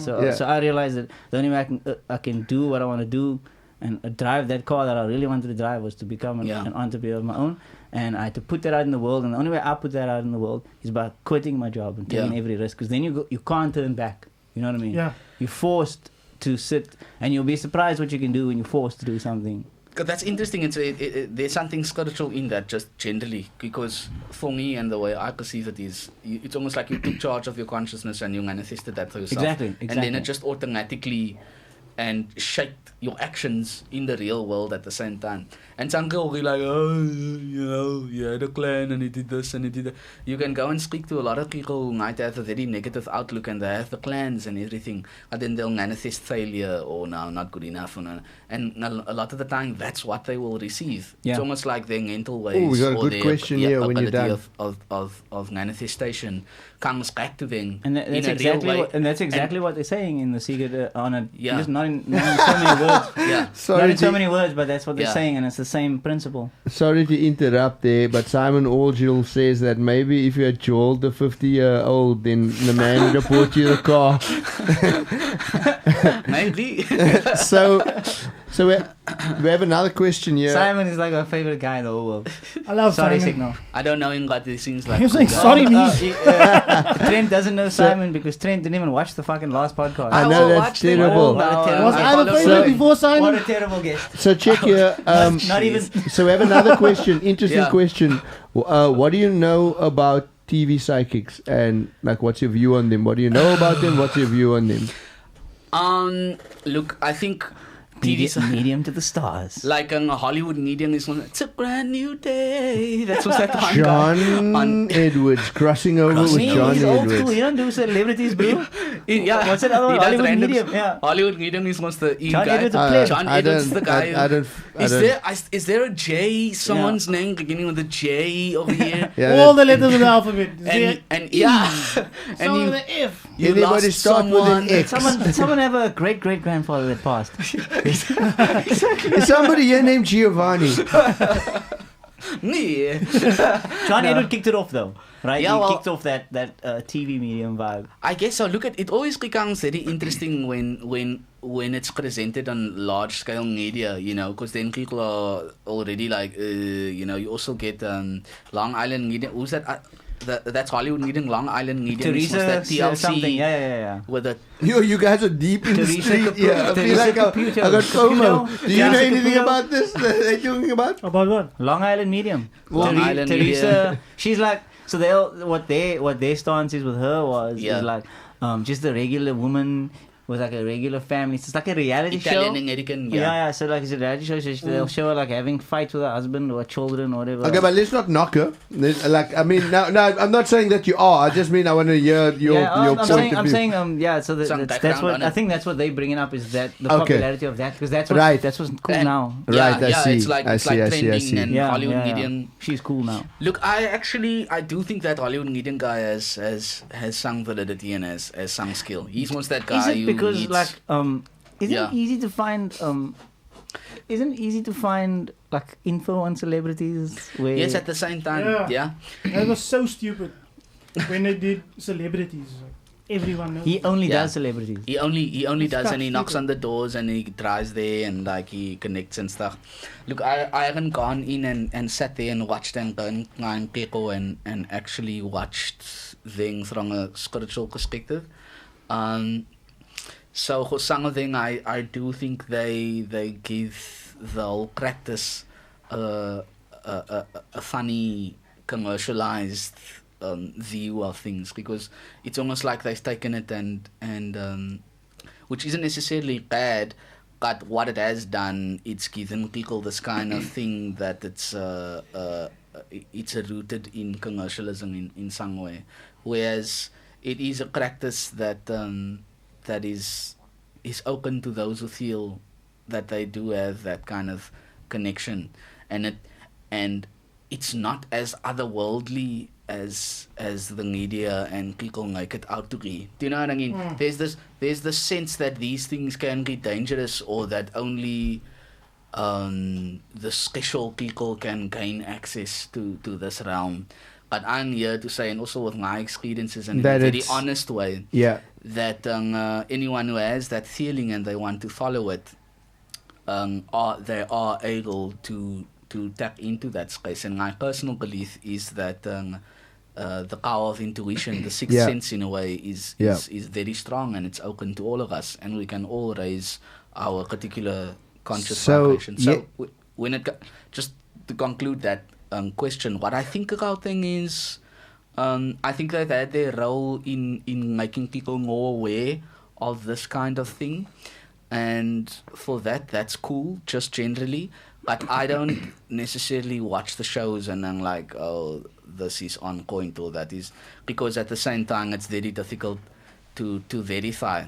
So people who have the thought, and the cynics who watch the show, they will perceive the show as being like, nah, you know, like, oh, what is this? Da, da, da, da.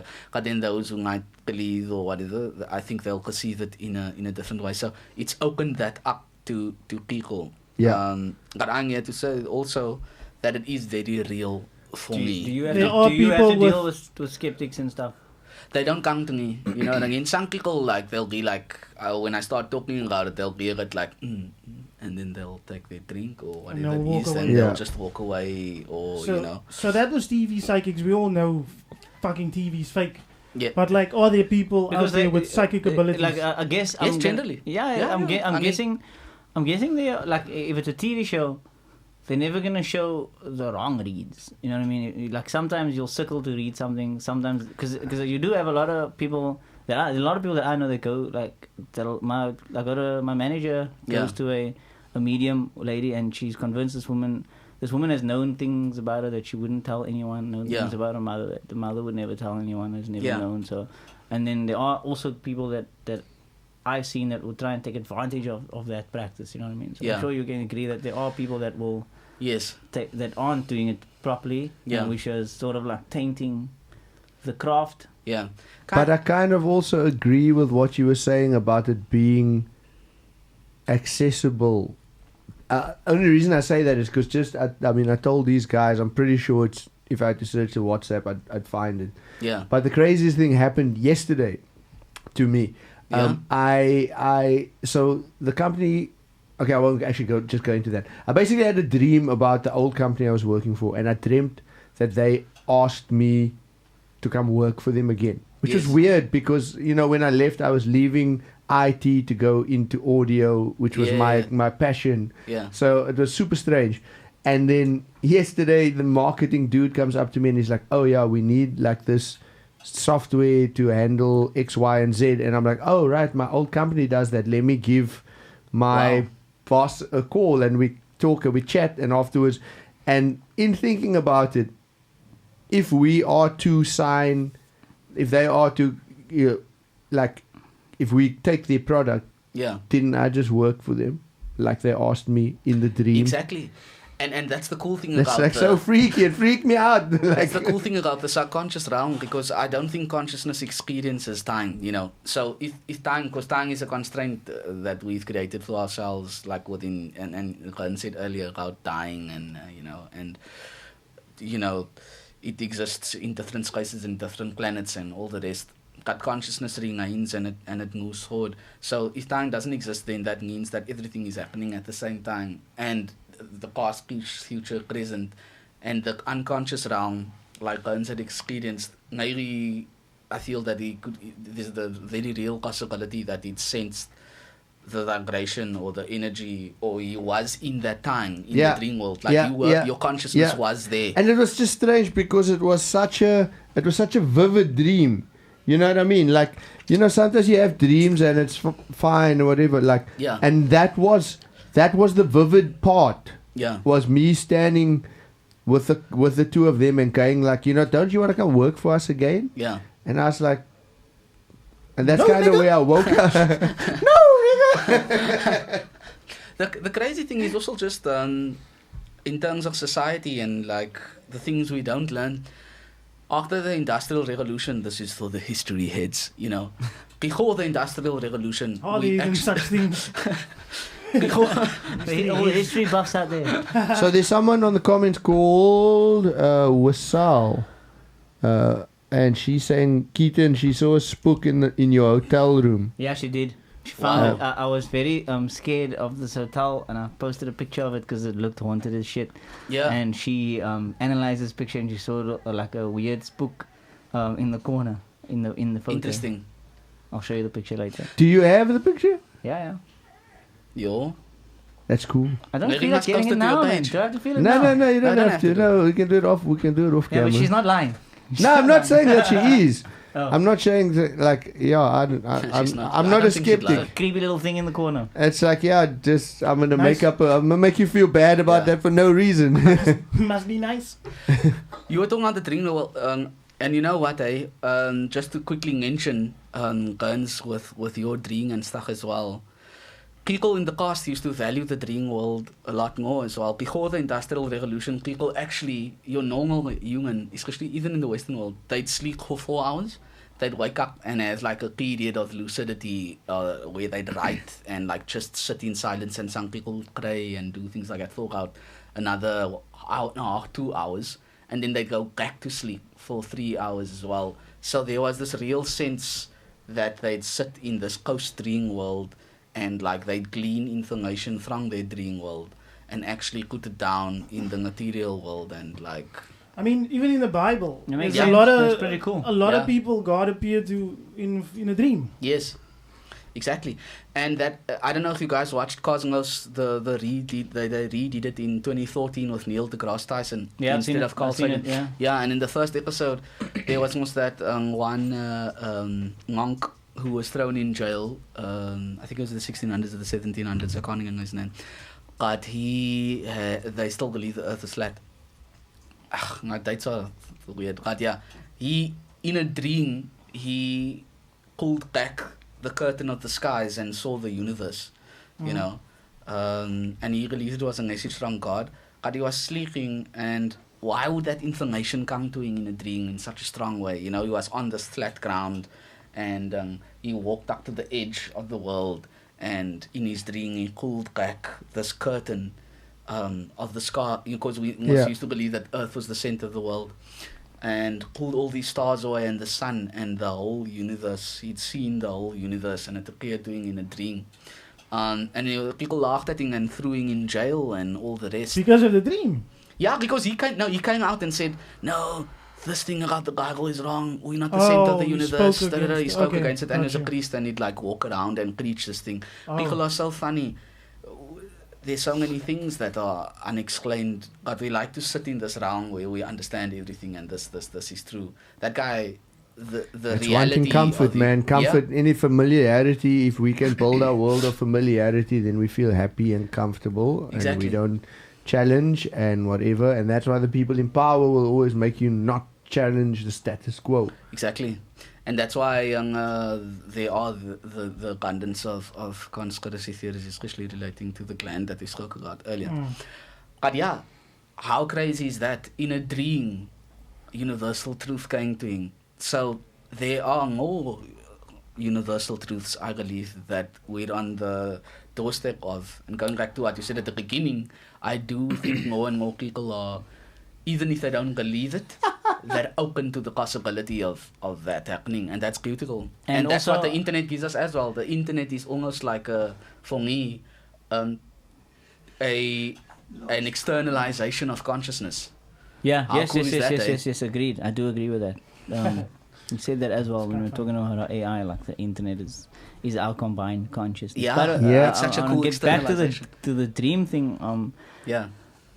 I'm also in IT, which is my one of my businesses, and whenever I face an extreme problem that I can't fix, and that's and then your phone burns, and when Burns can't fix it, then he found Signal. I would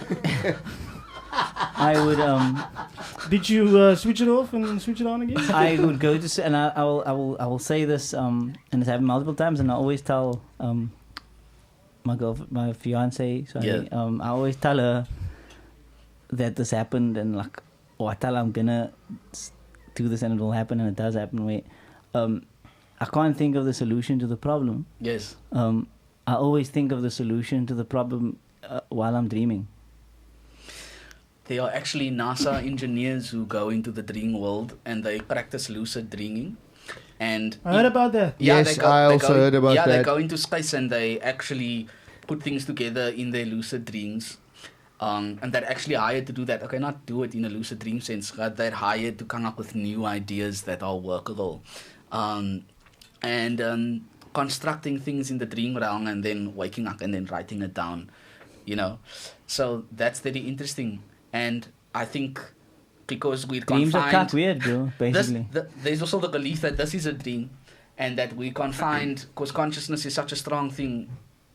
We've come into these bodies to experience consciousness in a different way. Dude, can I tell you a scary consciousness story? You can tell me any story. Okay, so...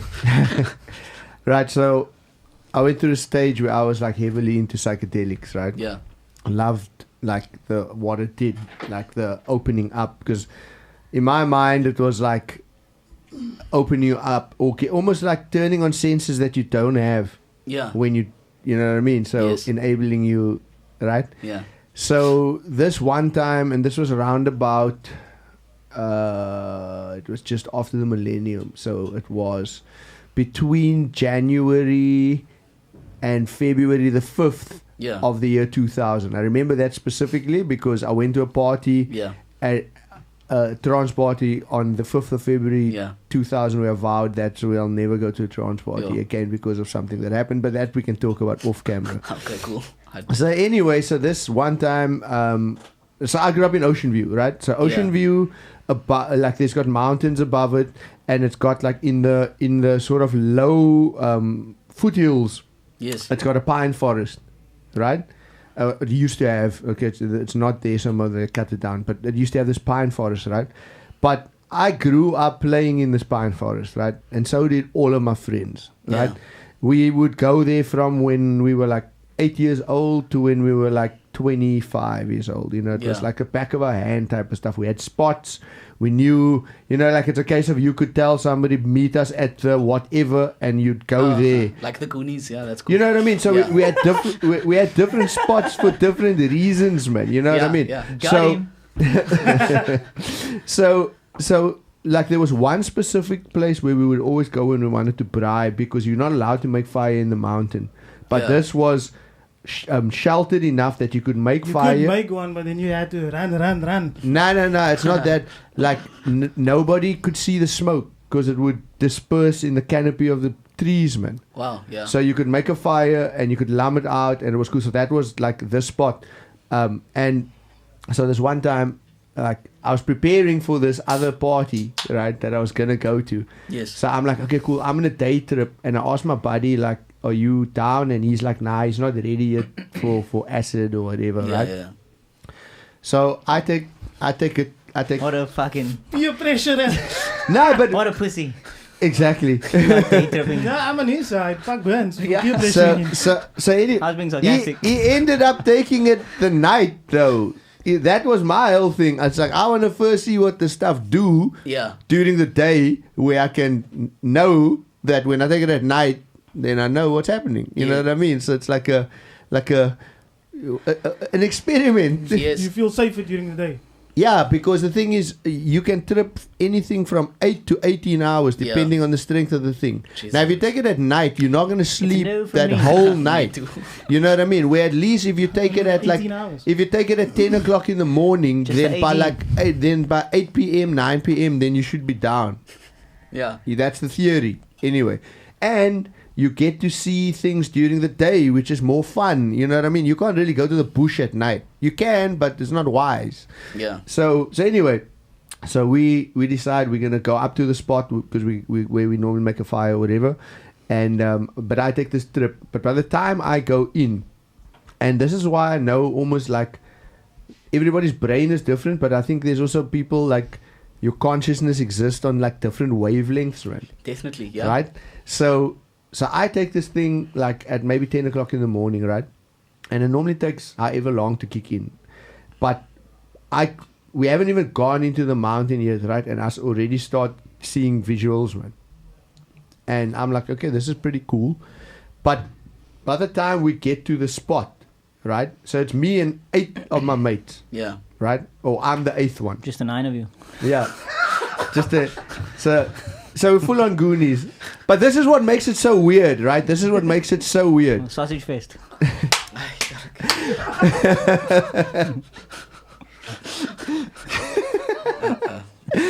But this is what makes it so weird, right? And you can ask. I'll ask some of them to comment on the YouTube video, to come through about this.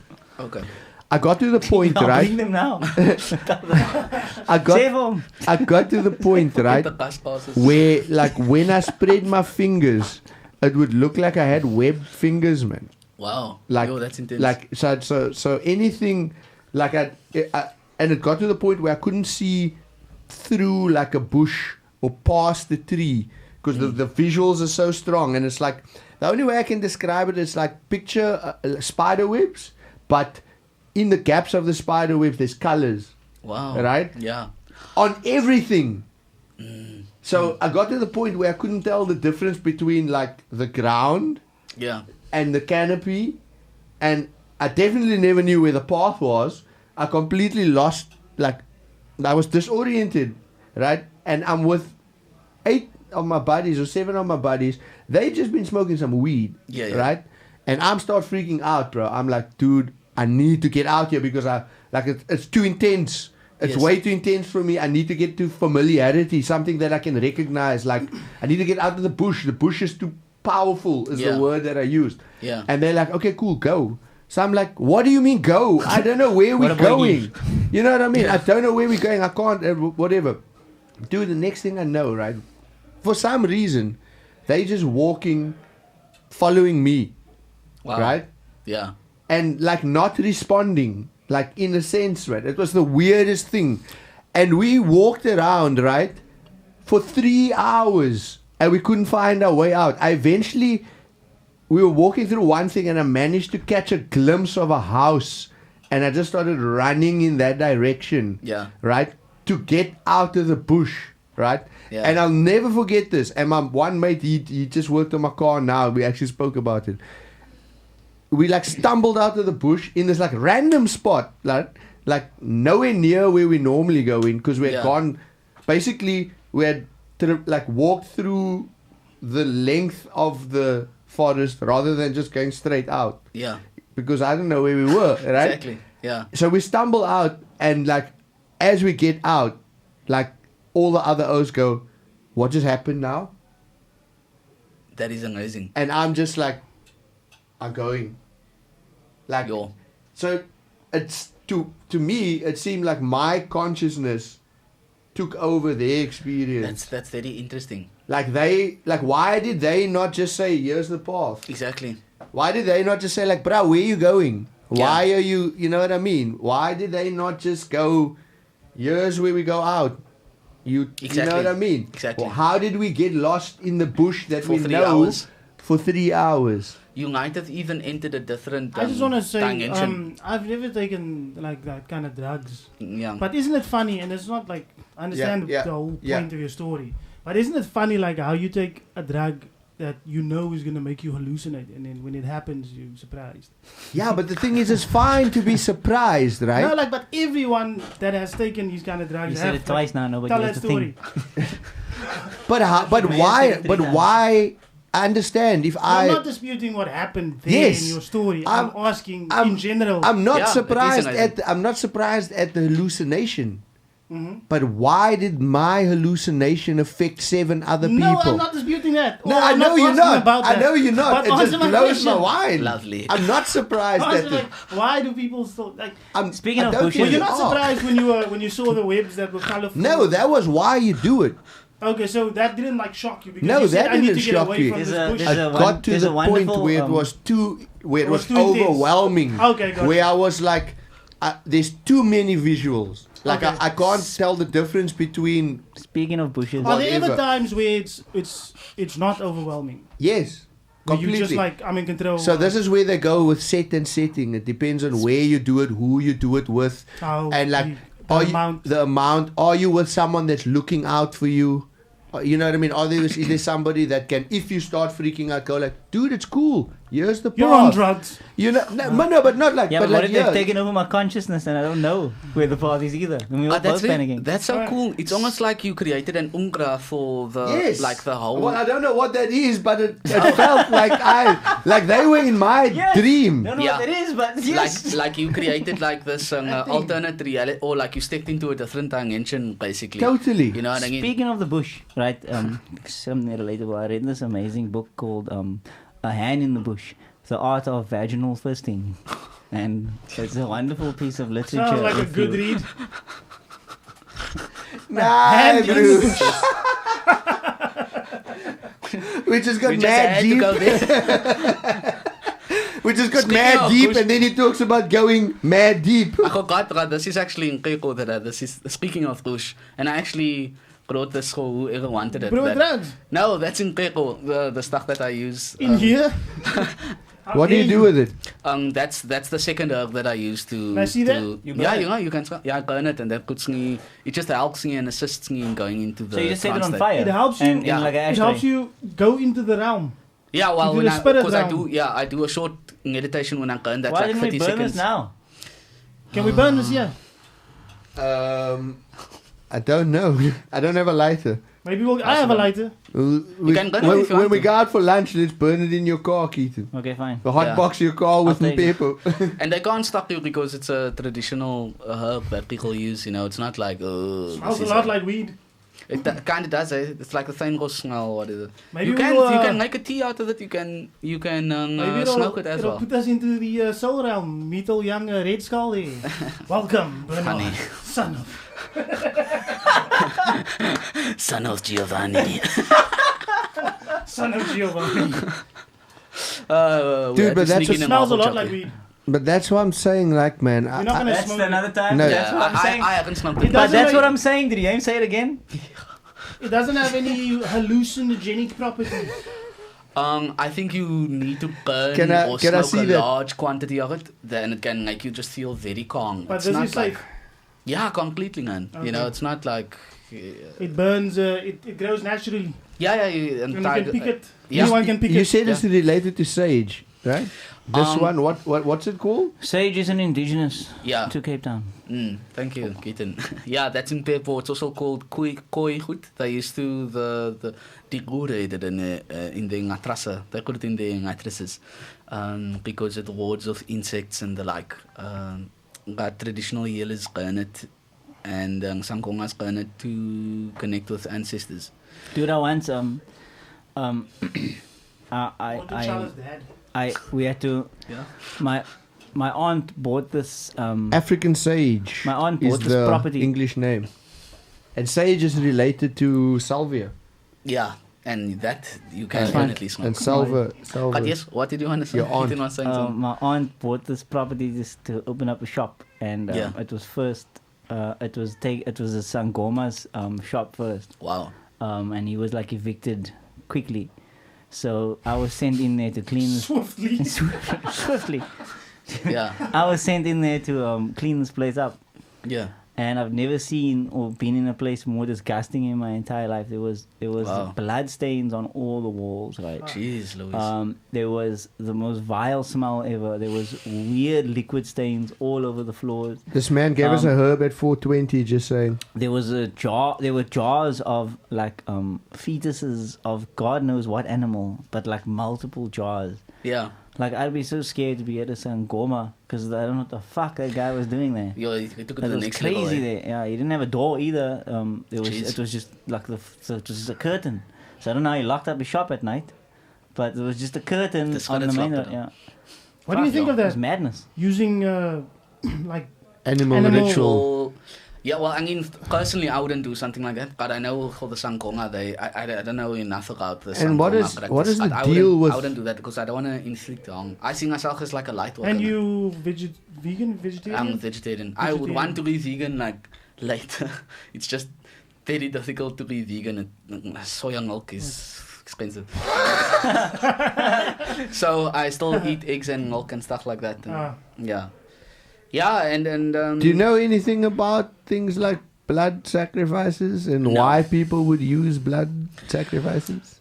Look, I think because it's a pure embodiment of like the life force of something, and also consciousness in its the blood could be the blood of consciousness. That's super deep. So essentially, you it's like you're messing with the DNA code.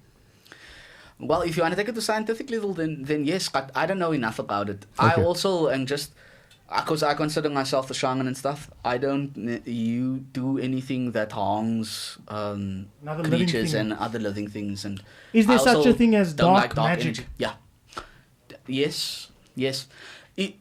Because we spoke about entities and stuff like that before. There are some people who actually use that for their own means, like they'll work in synchronicity with entities and work alongside them for their own personal gain.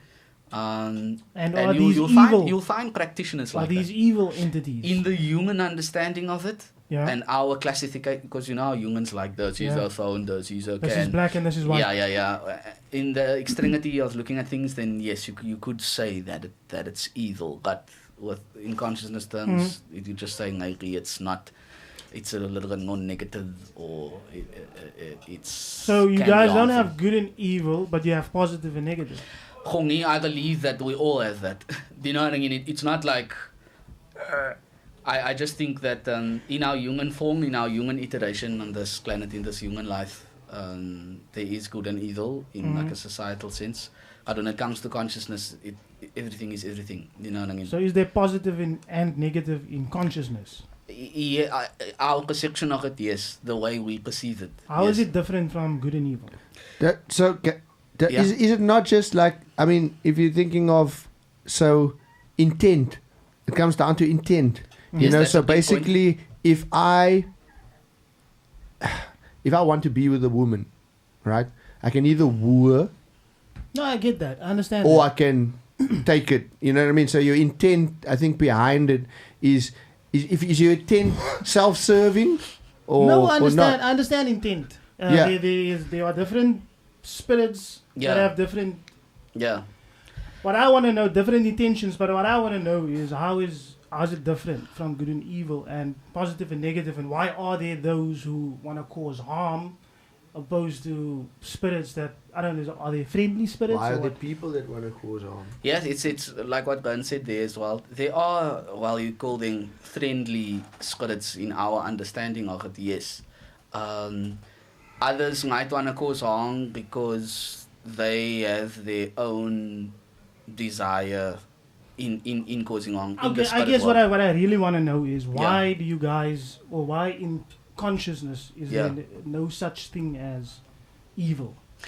Because it's just like time, and evil and good, those are human concepts. You know what I mean? That like in our iteration of consciousness as human beings, we've created the idea of good and evil. That's what I mean. So as a human, I would say, yes, you can call that evil, you know. And my perception of spirit would be like, okay, those are evil, you know, spirits, and they are good spirits. But it goes beyond just human understanding, and that's also what comes up with enlightenment or connecting to consciousness. It just is, in a way, you know. So a spirit like that has bad intentions. Yeah.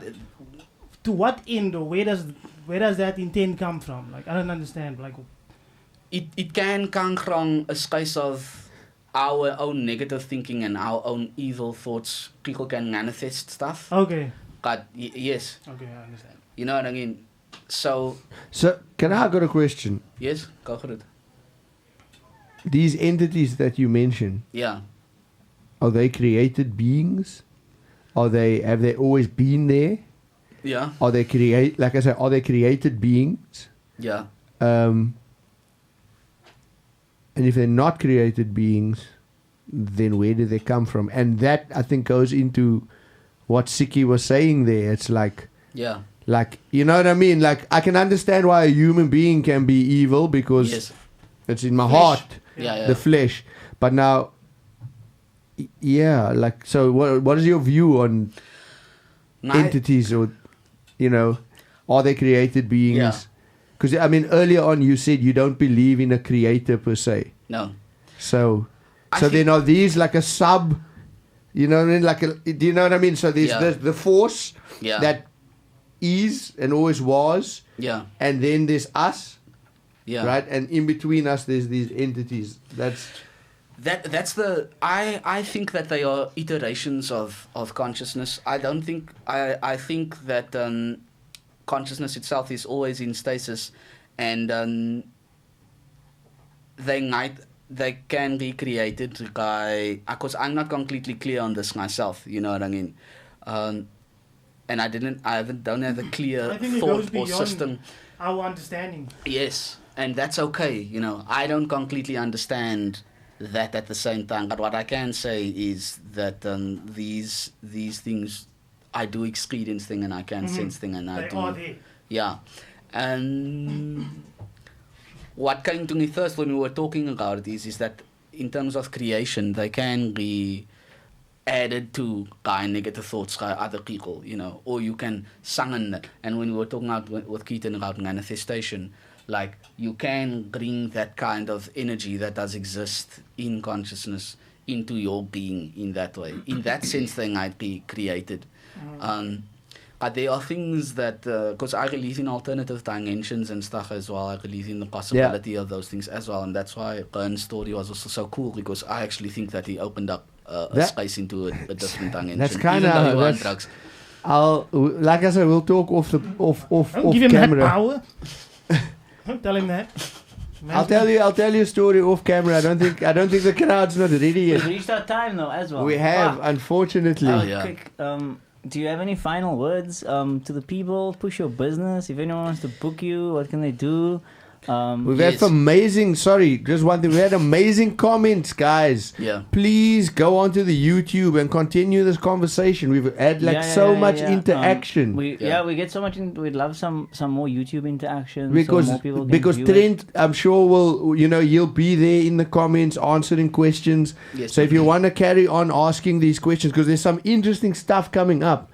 So please, this video is going to stay up on Facebook for maybe an hour, and then it will be on YouTube, because that's where we're going to store everything. So, final words from you, sir.